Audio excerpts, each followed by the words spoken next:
하나님의 전신갑주를 입으라 라는 제목으로 말씀을 전하도록 하겠습니다. 이제 사도 바울은 이제 에베소 편지를 이제 마무리하고 있는 중인데요. 실제적으로 필요한 권면들을 4장부터 쭉 해오다가 이제 마지막 권면입니다. 그래서 10절의 끝으로 이렇게 얘기합니다. 끝으로 요약하면 끝으로 하나님의 전신갑주를 입어야 된다 이렇게 권면하고 있어요. 마귀의 관계를 능히 대적하기 위해서 하나님의 전신갑주를 입으라고 권면하고 있습니다. 우리가 이제 에베소서 5장 16절에서도 때가 악하니라 이렇게 말씀하고 있었죠. 여기 보면 13절에도 보세요. 그러므로 하나님의 전신갑주를 취하라 이렇게 말씀하시면서 이는 악한 날에 너희가 능히 대적하고 이런 말씀이 있어요. 그러니까 이 악한 세대에 우리가 마귀의 관계를 능히 대적하고 서기 위해서 하나님의 전신갑주를 입으라라고 이제 권면하고 있습니다.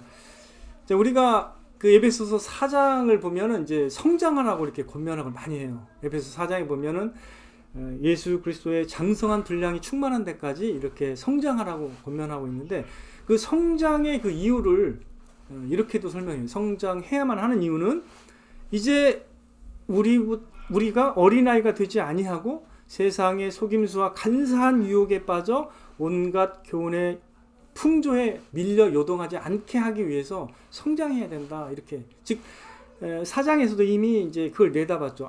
이 세대가 악하고 온갖 교훈의 풍조가 있어서 사탄이 그렇게 속임수로 우리를 넘어뜨리려고 한다라는 것을 이미 이제 말해왔어요. 근데 이제 마지막에서는 이제 그걸 분명하게 얘기해요. 사탄이 이 악한 날에 이렇게 마귀의 그 관계를 통해서 우리를 유혹하기 때문에 우리가 하나님의 전신갑주를 입어야 한다. 그들을 대적하기 위해서 하나님의 전신갑주를 입어야 한다. 이렇게 말씀하고 있습니다. 이제 마귀의 관계라는 말이 이제 몇 절에 나오죠? 여기 보시면 11절에 나오네요. 마귀의 관계라는 표현이 있는데 이 관계라는 말이 좀 한번 찾아보니까 그 우리말로는 이제 간사하고 교활한 꾀라고 이렇게 정의하고 있더라고요. 저는 이렇게도 얘기할 수 있을 것 같아요. 그러니까 마귀의 그냥 간사한 그 유혹, 이런 또 미혹, 이런 거를 이제 마귀의 관계라고 봐도 좋을 것 같아요. 계시록 12장 9절 말씀에 보면 이런 말씀이 있어요. 큰 용이 내쫓기니 옛뱀 곧 마귀라고도 하고 사탄이라고도 하며 온 천하를 꿰는 자라. 그가 땅으로 내쫓기니 그의 사자들도 그와 함께 내쫓기니라. 이게 이제 요한계시록의 그 예언이에요. 그래서 그 사탄을 가리키는 여러 그 성경의 그 묘사들 표현이 있는데 여기에 총망라가 되어 있는데 큰 용이라고도 불리고 옛뱀이라고도 불리고요. 그다음에 마귀 그리고 또 사탄이라고도 불리는 존재인데 이 존재의 특성이 뭐냐면 온 천하를 꿰는 자라고 이렇게 기록이 되어 있습니다. 그래서 다른 구절 한번 살펴볼게요. 고린도후서 2장 11절에는 이렇게 표현되어 있어요. 이는 우리로 사탄에게 속지 않게 하려 함이라. 우리는 그 계책을 알지 못하는 바가 아니로다. 이 사탄이 그 계책, 관계를 가지고 있고 계획을 가지고 있다는 거예요. 우리를 무너뜨리기 위한. 그래서 고린도후서 또 11장 3절에는 이렇게 또 표현해요. 뱀이 그 관계로 하와를 미혹한 것 같이.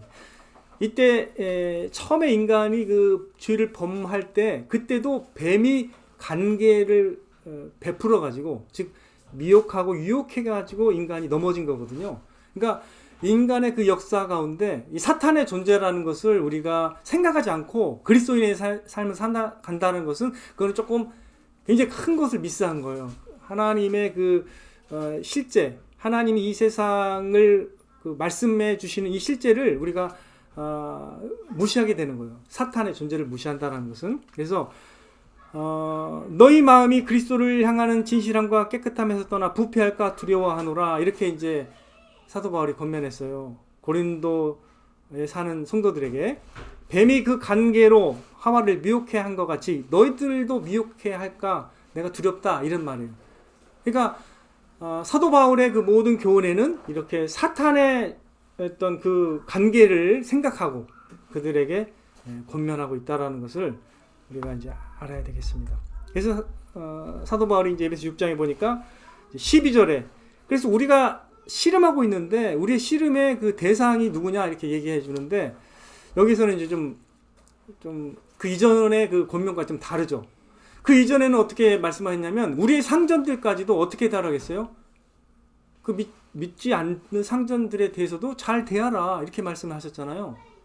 근데 갑자기 이제는 우리의 씨름이 뭔가 좀 굉장히 큰 그 대상과의 그 씨름이라는 것을 알려주는 거예요. 보세요. 12절 한번 잠깐 다시 한번 주목해서 보세요. 우리의 씨름은 혈과 육을 상대하는 것이 아니요 통치자들과 권세들과 이 어둠의 세상 주관자들과 하늘에 있는 악한 영들을 상대함이라 이렇게 표현했습니다. 여기서는 굉장히 그 통치자들 권세 가진 자들과의 또 씨름 더 나아가서 하늘에 있는 악한 영들에 대한 씨름이라고 묘사를 하고 있습니다. 자 그러면 우리가 이 세상을 어떻게 봐야 될까요? 우리가 그냥 각계 그냥 인간 대 인간으로 보면 그렇게 생각할 필요가 없어요. 저 사람이 사탄이구나 이렇게 생각할 필요가 없어요. 그렇게 생각하면 괜히 우리가 정신 나간 사람이 되는 거죠.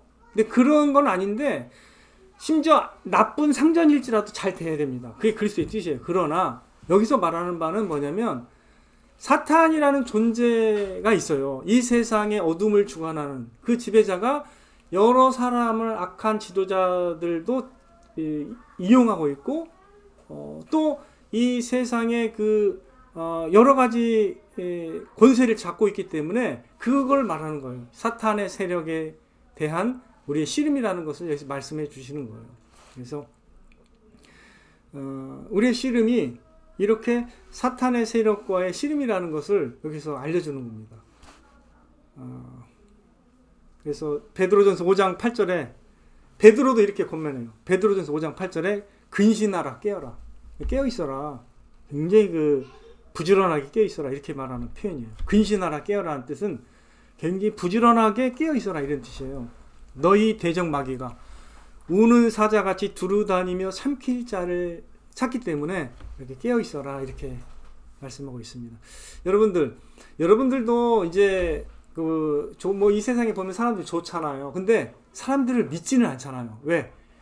그 사람들이 사기 쳐먹을 수 있다라는 생각을 하잖아요. 여러분도. 그죠? 전화 오는 걸 다 받지는 않잖아요. 근신하고 있잖아요. 잘못 내가 비밀번호, 통장 비밀번호를 말해주면 어떻게 돼요? 안 된다는 걸 알고 있잖아요. 예. 선하게 생기고 말 잘하는 사람도 다 그렇게 해먹을 수 있는 것이 인간이라는 걸 알잖아요. 여러분들이. 그죠? 그러나 더 위험한 게 뭐냐면 하나님이 지으신 피조물 중에 타락한 천사 사탄이 제일 위험한 거 본래는 굉장히 인간을 다 알고 있어요. 네. 그래서 많은 사람들이 이제 이 구도를 모르기 때문에 세상 실제를 인간만 생각해요. 근데 그렇지 않아요.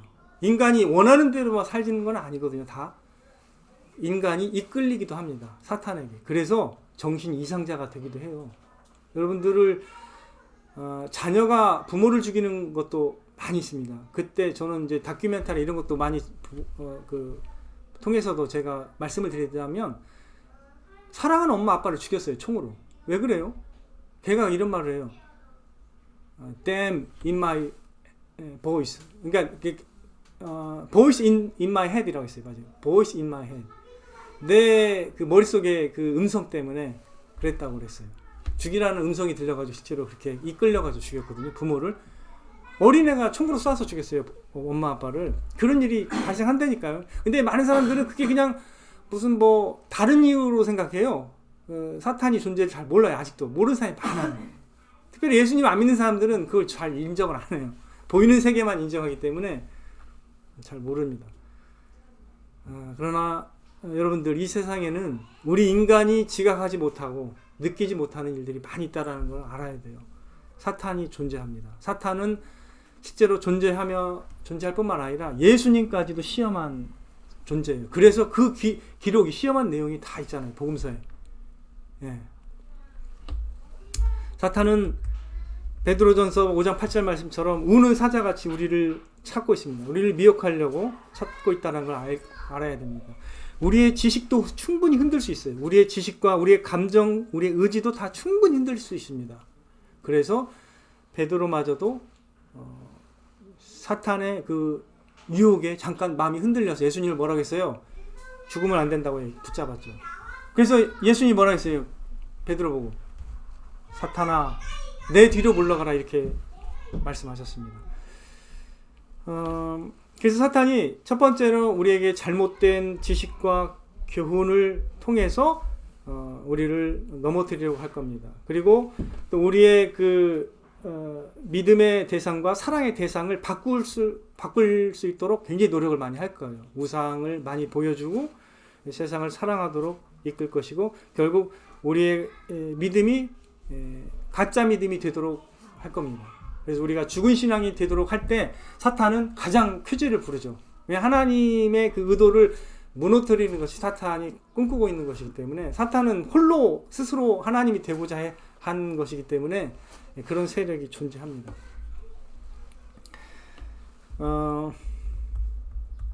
그러나 이제 우리가 이런 우리의 실제가 이렇게 영적 싸움이고 사탄이 우리를 이렇게 넘어뜨리려고 한다라는 것을 안다고 해서 두려워할 필요는 없습니다. 근신은 해야 되지만 두려워할 필요는 없다는. 왜 두려워할 필요가 없습니까? 믿음이 있는 사람은 능히 대적할 수 있기 때문이에요. 야고보서 4장 7절 마귀를 대적하라 그리하면 피하리라. 우리가 믿음이 있기 때문에 믿음이 있는 사람은 능히 대적할 수가 있습니다. 그래서 두려워할 필요는 없다는 걸 꼭 기억하십시오.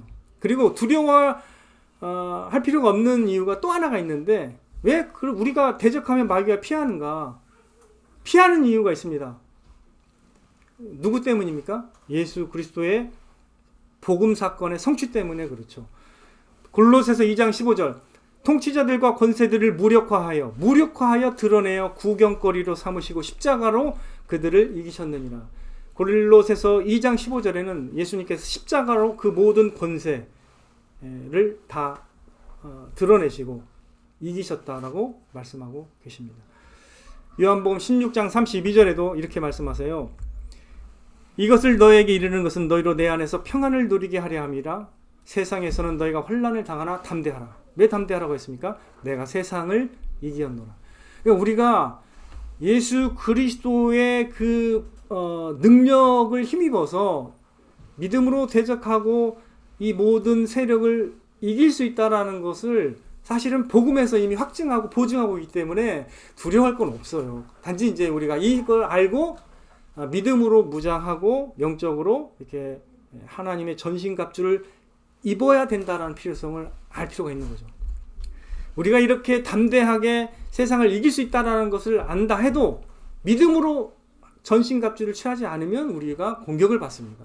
그래서 오늘 말씀은 우리가 이미 이길 수 있는 이 영적 전쟁이지만 그 영적 전쟁에서 능히 대적하고 이길 수 있도록 하나님의 전신갑주를 입으라고 권면하고 계시는 것입니다. 이 전신갑주라는 것은 그 완전 무장을 한 군인의 전체 장비를 의미해요.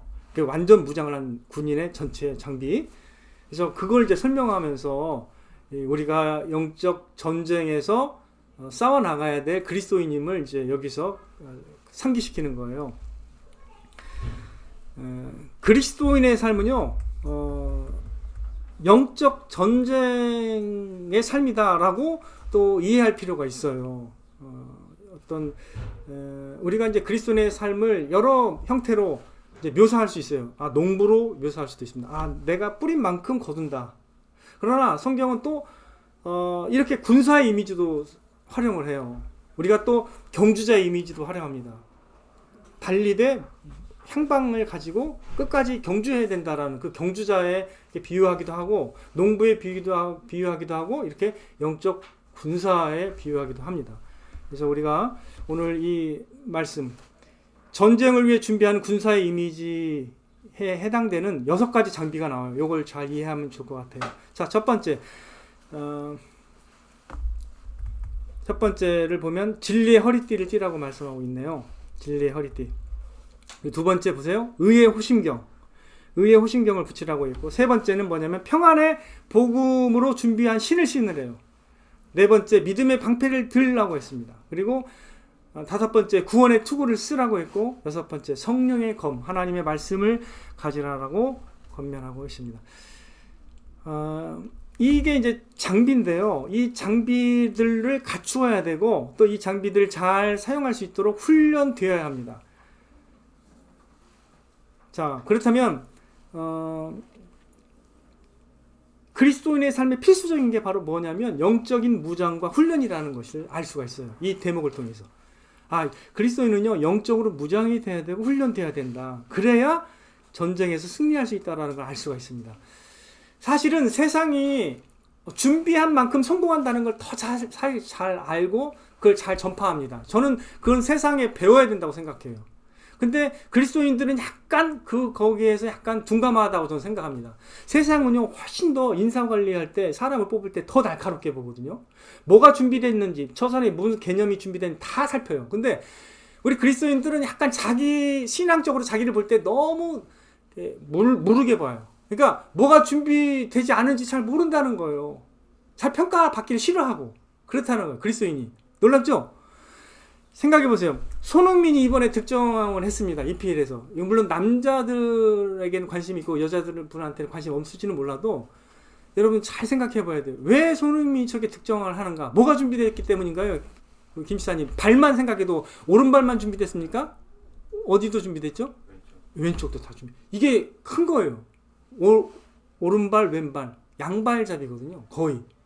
근데 왼발로 더 넣었어요. 12골, 오른발로 12골, 11골을 넣었습니다. 23골 넣어가지고 득점왕이 됐는데,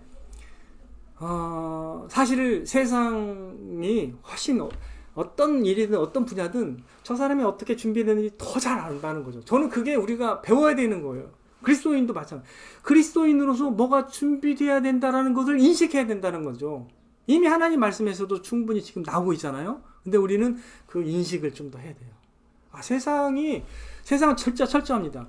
왜? 그게 성공을 가져다 주는 걸 알기 때문에 손흥민이 앞으로 광고료 엄청 많이 받을 거예요. 왜? 득점왕의 그 프리미엄이 있어요. 그죠? 그럼 뭐 뻔히 다 아는 거잖아요.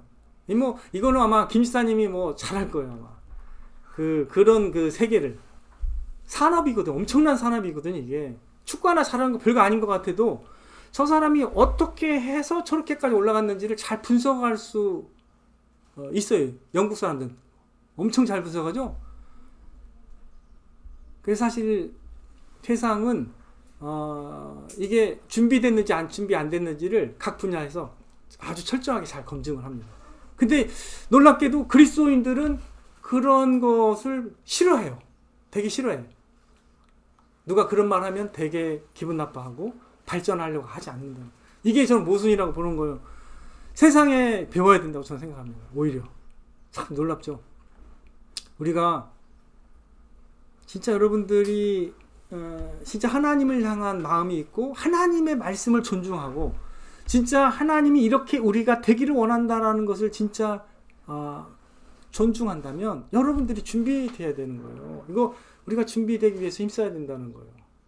여러분들이 보세요. 이제 한번 제가 설명할게요. 첫 번째 진리의 허리띠인데, 진리의 허리띠는 뭘 말하냐면요, 기본인데 참되신 하나님에게 속한 사람의 특징이에요. 이게 하나님께 속한 사람은 거짓되지 않습니다. 즉 진실하다는 뜻이에요. 진실로 기본적으로 승부한다는. 사탄은요, 거짓의 무기를 써서 사람을 농락시켜요. 어떻게 처음에 사람을 꿰어요? 거짓말했거든요. 하나님의 말씀을 왜곡시켜서 거짓말을 해가지고 사람을 속였어요.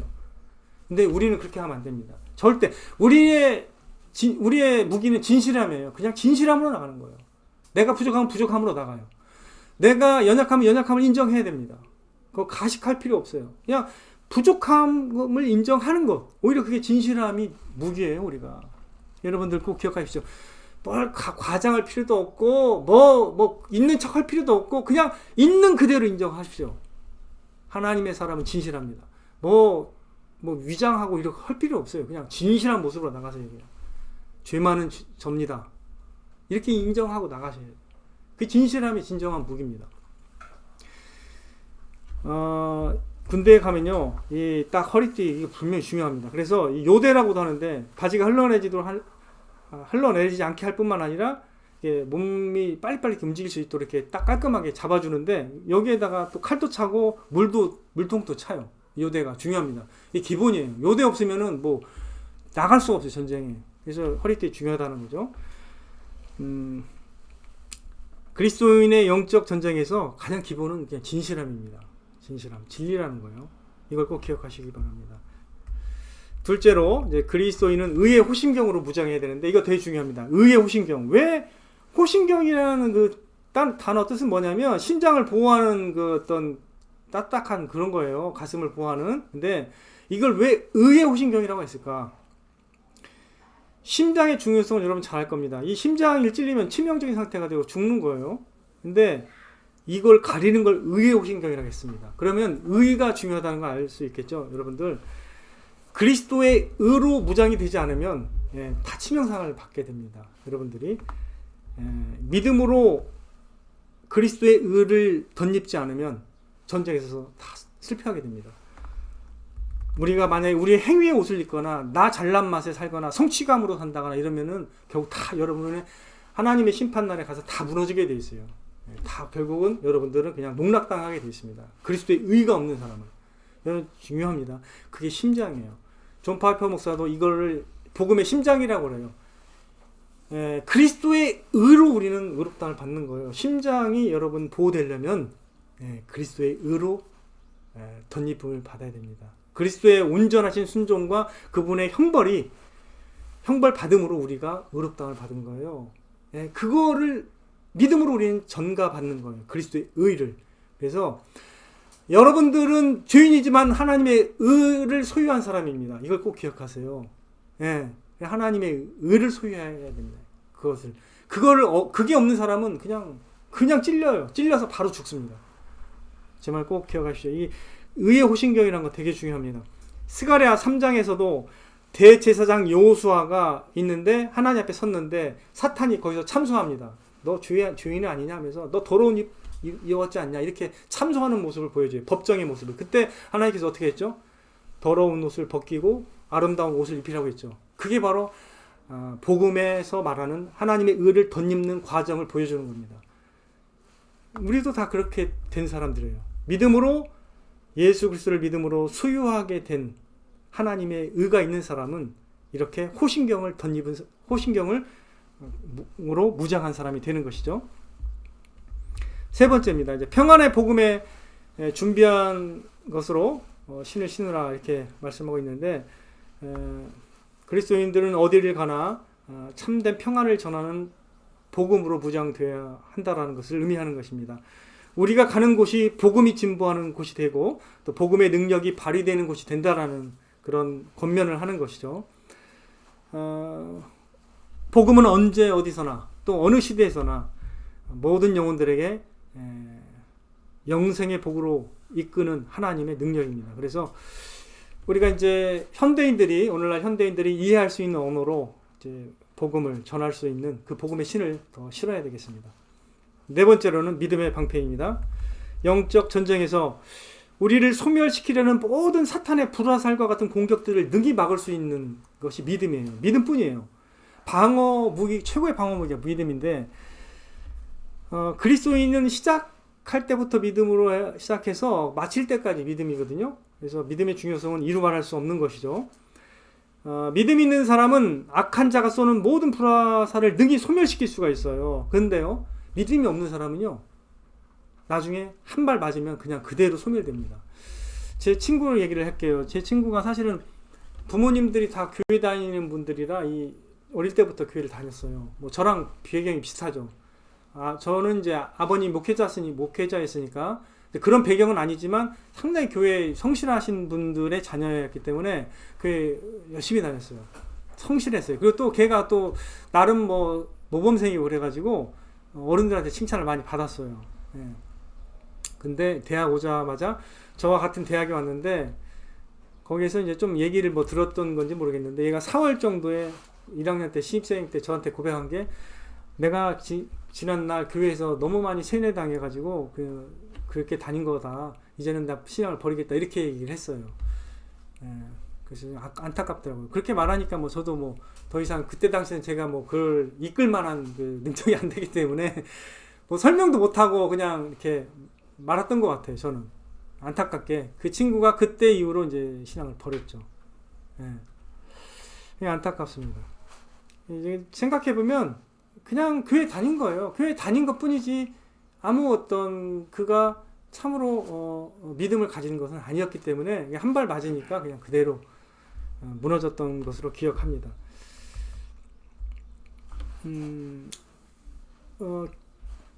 중고등부 때 교회 잘 다니다가 이 청년부로 들어가서 또 군대 가고 뭐 대학 가고 이러면서 우리 예전에 보면 그런 사람들이 그런 청년들이 많이 그 신앙을 떠나는 모습을 제가 많이 봤어요. 예, 왜냐면 이제 믿음이 견고하게 서지 못했기 때문에 많이 이제 신앙을 떠나게 되더라고요. 이 부분 참 중요합니다. 우리의 자녀들도 믿음이 없으면 이렇게 무방비로 이제 나중에 당하게 돼요.